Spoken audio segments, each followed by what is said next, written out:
నువ్వు అలిగితే ఆడపిల్లవా అని హేళన, నువ్వు ఏడిస్తే ఏడ్చేవాడిని నమ్మొద్దని హేళన,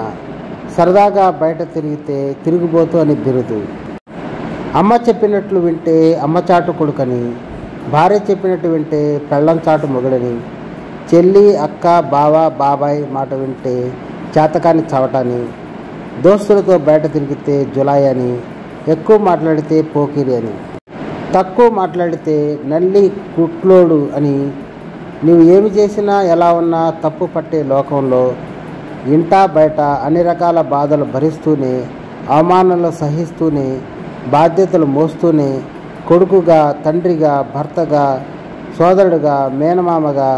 అల్లుడిగా, ప్రేమికుడిగా, స్నేహితుడిగా నిరంతరం ప్రేమను పంచుతూ అనునిత్యం త్యాగాలు చేస్తూనే ఉన్న ఓ మగధీరులారా, విధి వంచిత ప్రియురాలు, భార్య బాధిత, జనబాధిత, అప్పు బాధిత, శోకాతప్త హృదయులారా, బాధాసర్ప దష్టులారా, ఏ బాధ లేకుండా ఉంటున్న మహర్జాతకులారా, బాధలు అనిపిస్తే మనసారా ఏడవలేని నిస్సహాయ పురుషులారా, బ్రతుకు సమరంలో చితికిపోయిన అభినవ గరళ కంఠుల్లారా, జీవితంలో సమస్యలతో కుస్తీ పడుతున్న మల్లయోధులారా, కుటుంబం కోసం గస్తీ కాస్తున్న ఇంటి సైనికులారా, కుటుంబ శ్రేయస్సు కోసం కష్టపడుతున్న జీతం లేని నిరంతర శ్రామికులారా, వచ్చింది నీ కోసం ఓ రోజు, నీకు కేటాయించారు ఓ రోజు.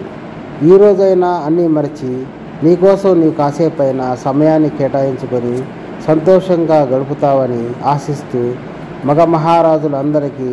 అంతర్జాతీయ పురుషుల దినోత్సవ శుభాకాంక్షలు.